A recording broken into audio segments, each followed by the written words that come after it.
Well, time now to get the guests in the studios to deliberate on what's going right, what's going wrong in this phase of elections. Joining us, Akshay Raut, former Director General of the Election Commission of India, joining us. Also, Ashok Tandon, senior journalist, joining us in the studios to look forward to what's going right, what's going wrong. Let me open with Mr. Tandon. The numbers, once again, leaving you a bit disappointed, or would you say that there is no form of excitement that you see, and that's the reason why these numbers are caught in that 60 to 65% mark?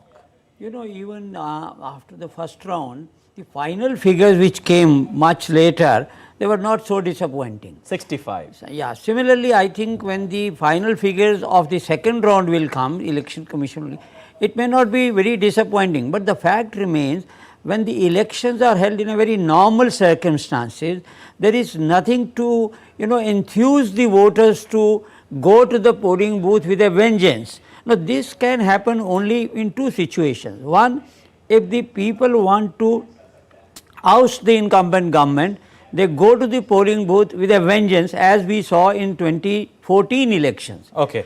But when there is an excitement, like what happened in 2019 was, because the poll percentage went up, seats of the ruling party also went up, because there was a phenomena was related to the security of the country. The Balakot had happened, and people thought that the security of the country is very safe in the hands of the incumbent government. So the poll percentage went up and the number of seats of the ruling party went up. Now, this time round, there is no such phenomena which should be compelling the voters either to oust the government or to enhance the number of seats of the incumbent government. So the opposition apparently has failed to enthuse the people. Okay. The failure of the opposition to put up a united face also. People know that they cannot oust the government, and therefore, since the incumbent government is likely to win, so that has disappointed the anti-BJP voter, and at the same time, the pro-BJP voter saying that BJP is in any case coming to power. Okay. And weekend, last time also I said, the long weekend is one of the most culprits for, particularly for the first time voter, which you must have noticed what the Bangalore correspondent was saying. Okay. So this, I hope there are another two rounds which are going to take place, making it a long weekend. Okay, let me also get Mr. Raut in to this deliberation. Mr. Raut, how do you see this? Is it got to do, especially with two problems that Mr. Tandon spoke about? One, an extended weekend, at least across four phases that you see in these elections, or there is no TINA factor, and that's a cause of concern both for the incumbent government as well as for the opposition. Well, there are quite a few factors, and there is some situation in hand.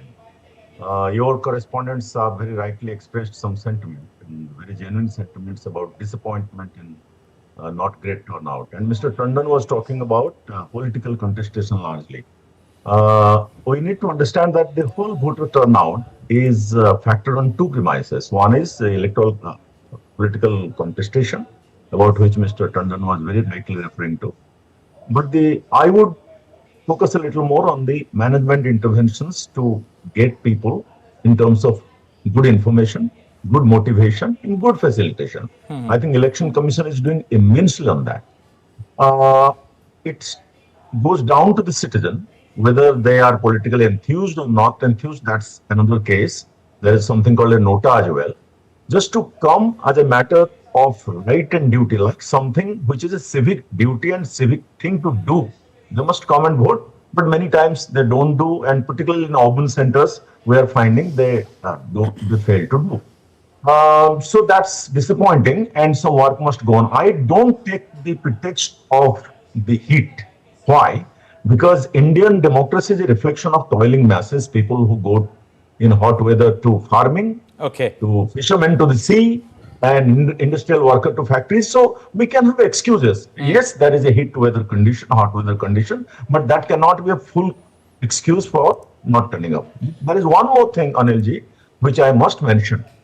In India, because of 2014 and 2019, the aspiration of turnout has gone up. Okay. If you remember the decades of elections back, the turnout was always low to moderate. It was never high. Because of certain conscious programming and interventions by Election Commission. So 2014 and 2019 saw a dramatic increase by 8%, like 66.4% and 67.4%. True. So now the benchmark is so high, the next elections, including this time, being seen against them. Okay. You know, the turnout as such, 60 to 65% by the final count is not bad. It's not bad at all. Okay. But we get against the high benchmark of Okay. 2019 and 2014, so it is looking small. Okay, the high benchmark that's been set in 2014, 2019, been difficult to emulate in these elections. We've still got three correspondents now joining us. Dibendu Mandal joining us from Katihar in Bihar. Aditya joining us from Bhopal. We've got Siddharth joining us from Wayanad in Kerala. Mark joining us from Darjeeling. Let me first come to you, Dibendu. Not good numbers in Bihar yet again. Any specific reason you see? You'll all have to keep your answers short and precise. A humble request to all four. Well, Anil, of course, I'll keep it very, very short. But, the two important reasons what I see is that firstly, it's of course because of the heat wave. And second is due to, a lot of migrant workers from Bihar travel to different parts of the country to work and to earn their livelihood. We are being told by the Election Commission, the officials here in Bihar, is that, it could be one of the reasons why Bihar has been historically seeing a very low voter turnout over the years. Today, it was 54%, slight increase from the first phase, which was about 48%. It's something to be happy about, but nothing to be cheering about. But having said this, yes, heat wave and of course migrant workers from Bihar in different parts of the country, they are unable to come back to their respective cities to cast their vote is being seen as one of the other reasons for the low voter turnout. Back to you, Anil. Okay. Siddharth joining us from Wayanad. Siddharth, how's been the battle there in Wayanad? We were speaking about a triangular contest, but how has it played out in the end? Certainly, it's a triangular contest, Anil, and it's no more UDF versus LDF. It's also a triangular contest now with BJP coming into the fray. Today, I'm here in Wayanad. It's considered as one of the most important constituencies and keenly watched constituencies with certainly disappointing figures. Let me start with the numbers, Anil. The state voter percentage is 70.35, which was around 77% in 2019. And in Wayanad, where I'm right now, it's 72.85% as of 8:15 p.m. Okay. The final list is yet to come, Okay. but the numbers are disappointing. Okay, The final list will come tomorrow. We'll definitely get to see what the final tally will be. Okay, moving to Madhya Pradesh, where we got Aditya joining us. Aditya, looking at the numbers that I have, one takes a look vis-a-vis 2019, 2024. The numbers don't look encouraging. Any particular reason that you see in Madhya Pradesh? Mainly two reasons, Anil, we can say. One is heat wave. Another one is, the marriage season also. But we can say one more reason is that there are people think that political stability in the country. We can say there are these three reasons for decline the voting percentage. But in Madhya Pradesh overall, more than 48% voters cast their vote in Madhya Pradesh till 6 p.m. But this is not a final figure. We will wait for final figure. But the maximum voting in Madhya Pradesh in Hoshangabad recorded in Hoshangabad, which is more than 68%, and less voting recorded in Madhya Pradesh in Rewa, which is not more than 50%. But there are three seats where voting percentage across 60%, which is the Hoshangabad, Satna, and Tikamgarh. Okay. Two important seats in this space. One is Tikamgarh, where Virendra Kumar, Union Minister Virendra Kumar, are in battle. And another seat is Khajuraho, where V.D. Sharma, BJP president, are in battle. Okay, thank you. Appreciate you joining us. Moving to Mark. Mark, good numbers there in West Bengal. Any particular reason? Because amongst the four, you're the only one smiling. Well, Anil, actually, if you have to put it into context, because, the first phase, West Bengal polled about over 80%, and in this phase, it's polling only about 72%. Currently, of course, the final figures have to come out. But if we look at Darjeeling in particular, in 2019, it had polled close to 84%. So it's a significant drop since then. And Darjeeling Hills in particular have polled only in the early 60s at about 5 p.m., about 62%, which implies that it is a low voter turnout. And the reasons for this, unofficially, when I've spoken to people who were polling the polling stations at the booths, they said that most people, as Debendra was saying, they are migrant workers here. They mostly work outside Darjeeling since there are not too many job opportunities for the educated youth here. So they have to work outside, and they haven't been able to come back in time to vote this time round. So that's basically the main reason. But otherwise, we saw a lot of enthusiasm in the morning and the afternoon hours over here for polling. Okay, we'll leave it there. Appreciate all four. Dibendu joining us from Bihar, Siddharth joining us from Kerala, Mark joining us from West Bengal, and Aditya joining us from Bhopal. Appreciate your joining us. Mr. Tandon, a quick word, especially with regards to now. Do you feel the Election Commission is sweating? Looking at these numbers, the summer collection, I would put it that way, the summer collection not looking good. I don't think Election Commission would be disappointed, because the Election Commission has made, I think, perfect arrangement, very elaborate. The reason for low turnout, according to me, is political. See, when there is no fight, when the foregone conclusion, people are, they get relaxed. And unfortunately, it is the situation in both the camps. The opposition has not been able to convince the people that they can oust this present government.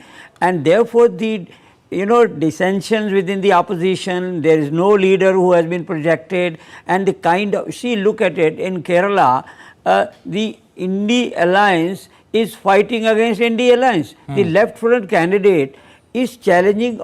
Is the Congress perhaps the most popular or the powerful leader? Rahul Gandhi, is being challenged by the left front in Kerala. Now, what message the opposition is trying to give? So, this may be one of the reasons all over the country, people know that there is hardly any contest. On the other hand, there is a complacency factor within the pro-BJP voter also.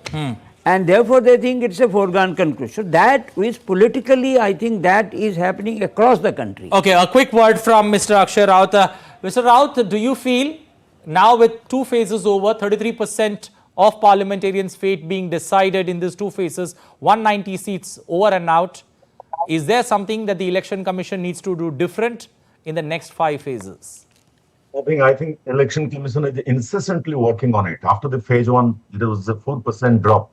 And it has worked a lot, and particularly got those people who deal with matters of hot weather conditions to huddle in Delhi and to find way out, and a lot of things have been done. You just give one symbolic piece of intervention which Commission does. They provide voting from home for 85 years plus. What more can be done by any election management body anywhere in the world? And I don't have anything much to speak in defense of people who do not vote, whether they are in city dwellers, elites, or the youth who are supposed to have the destiny of the country in their hand. All the points which Mr. Tandon is mentioning about political contestation being there, not there, those are fine. There will be situations of life, there will be hot weather condition, there will be distance, there will be anything. But people failing in this, they don't have much to in their defense. Yes, one thing that your correspondents mentioned, there is a situation relating to migrant workers. And I think it has to be a political consensus to build system to enable the migrant workers to vote. Okay, that's a valid point, and that needs to be pondered upon. Meanwhile, the Great Indian Election is your one-stop show on weekdays on all that matter. We finished 2 phases of election. What do we have on Monday night? Let's take a sneak peek.